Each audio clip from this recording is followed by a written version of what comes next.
Pemirsa, Menteri Badan Usaha Milik Negara (BUMN) Erick Thohir menyatakan PLN siap mendukung terwujudnya era kendaraan bermotor listrik berbasis baterai atau KBLBB di Indonesia. Kendaraan bermotor listrik ini juga merupakan solusi untuk menjaga alam Bali. Hal tersebut disampaikan Erick Thohir di sela-sela peninjauan stasiun pengisian kendaraan listrik umum SPKLU PLN Bali Selatan. Menteri BUMN Erick Thohir mengatakan terwujudnya era kendaraan bermotor listrik berbasis baterai mendukung peningkatan ketahanan energi nasional. Upaya mencapai ketahanan energi nasional yang seimbang memerlukan solusi. Salah satunya adalah kendaraan bermotor listrik dan tim PLN sudah menunjukkan komitmennya dengan penyediaan infrastruktur pendukung kendaraan bermotor listrik berbasis baterai KBLBB di Indonesia melalui SPKLU. Selain meningkatkan ketahanan energi nasional, penggunaan kendaraan bermotor listrik mendukung upaya pemerintah menekan impor bahan bakar minyak yang selama ini digunakan untuk kendaraan bermotor. Masifnya kendaraan listrik juga mendukung alam yang bersih. Kendaraan bermotor listrik lebih ramah lingkungan karena menghasilkan emisi karbon dioksida CO2 yang lebih sedikit dibandingkan kendaraan bermotor biasa. Dengan begitu, keberadaan kendaraan bermotor listrik akan meningkatkan kualitas udara dan mendukung pencapaian target pengurangan emisi gas rumah kaca nasional. Bahwa kan kalau kita lihat ketahanan energi nasional ini harus seimbang. Nah, salah satunya apa?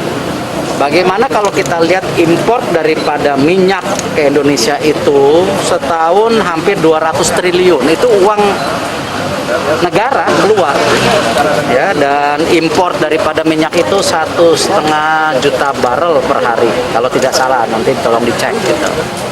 Nah, tentu harus ada solusi. Kalau kita mau menyeimbangkan sesuatu kan harus ada solusi. Nah, salah satunya tadi mobil listrik. Gubernur Bali Wayan Koster menyambut baik program mobil listrik yang sesuai dengan visi pembangunan daerah Bali, terutama kearifan lokal Nangusat Ketiloka Bali, yaitu menjaga kesucian dan keharmonisan alam Bali beserta isinya demi mewujudkan kehidupan kerama Bali yang sejahtera dan bahagia skala niskala.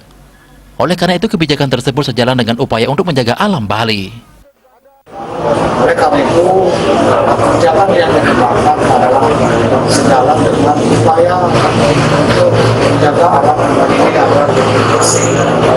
Inilah sebabnya kebijakan di bidang penggunaan energi itu kami telah membuatkan kebijakan Peraturan Gubernur Nomor 48 Tahun 2020, yaitu tentang penggunaan kendaraan bermotor listrik berbasis baterai. Wakil Direktur Utama PLN, Darmawan Prasoedjo menyampaikan, untuk mendukung kendaraan bermotor listrik berbasis baterai, PLN menyediakan infrastruktur stasiun pengisian kendaraan listrik umum di Indonesia, terutama daerah-daerah dengan progres kendaraan bermotor listrik berbasis baterai yang terus berkembang. Tetapi melihat animo masyarakat yang luar biasa, kemudian juga memang emisi itu berkurang banyak sekali, biayanya lebih murah, ditambah ini adalah energi yang berbasis pada kekuatan domestik. Kami melihat ini progresnya akan menjadi sangat cepat, dan untuk itu PLN segera mengakselerasi pembangunan SPKLU di seluruh Indonesia, terutama daerah-daerah yang memang progresnya akan sangat cepat. Dalam kesempatan tersebut, PLN meluncurkan aplikasi New PLN Mobile. Dengan kehadiran New PLN Mobile yang dilengkapi berbagai fitur dan tampilan baru, PLN berharap bisa meningkatkan layanan kepada pelanggannya. Saputra, Bali TV.